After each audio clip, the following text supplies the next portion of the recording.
ওং নমঃ ভগবতে বাসুদেবায়।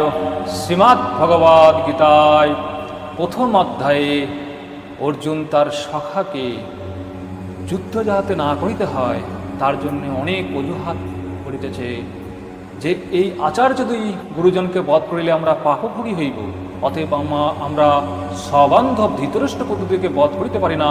হে মাধব, স্বজন বধ করিয়া আমরা কি প্রকারে সুখী হইব? অর্জুন আরও বলিতেছে যে কুলক্ষয়াদি পাপের পরিণামে তার অনেক চিন্তা হইতেছে।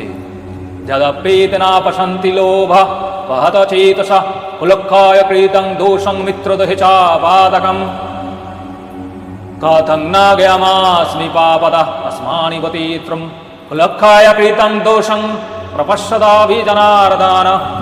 যদি ইহারা লোভে অথজ্ঞান হইয়া কুলক্ষয়জনিত দোষ এবং মিত্রদোহজনিত পাতক দেখিতেছে না, কিন্তু হে জনার্দন, আমরা কুলক্ষয়জনিত দোষ দেখিয়াও সে পাপ হইতে নিবৃত্ত হইব না কেন?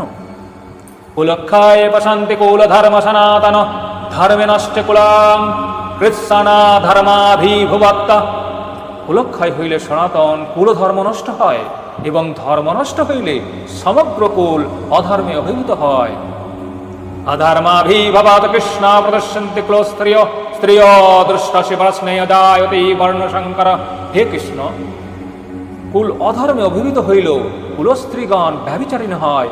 হে বৃষ্ণেয়, কুল নারীগণ ব্যভিচারিণী হইলে বর্ণশঙ্কর জন্মে। শঙ্কর নারকায় কুলঘ্ন কুলস্য চ পতন্তি পিতরঃ সংলপাত পিণ্ডদাগক্রিয়া। বর্ণশঙ্কর কুল নাশ করিতে এবং কুলের নরকের কারণ হয়। শ্রাদ্ধ তর্পণাদি ক্রিয়ার লোভ হতে ইহাদের পিতৃপুরুষগণ নরকে পতিত হয়। দোষেরেত কুলঘ্ন বর্ণশঙ্কর প্রকি উৎসাদন্তে জাতি ধর্ম কুল ধর্মস্য শাশ্বত। কুলনাশকারীদের বর্ণশঙ্কর কারক এই সকল দোষে সনাতন জাতি ধর্ম, কুলধর্ম ও আশ্বধর্মাদি উৎসন্ন যায়। উৎসন্ন কুল ধর্মানি মনুষ্যান্নং জনার্দন নরকে নিয়তা বাস ভবতীতা নাশকুরম। হে জনার্দন, যে মনুষ্য দিগকে কুলধর্ম উৎসন্ন যায় তাহাদের নিয়তে নরকে বাস হয়, ইহা আমরা শুনিয়াছি।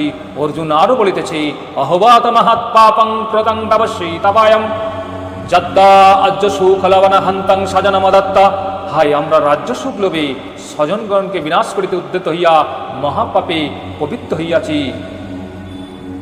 এর উত্তরে সঞ্জয় আবার বলিতেছে, বিভক্ত অর্জুন সংখ্যে রথস্তপাবিশত বিসর্জ শাসরং চাপং শোক সংবিঘ্নমানসা।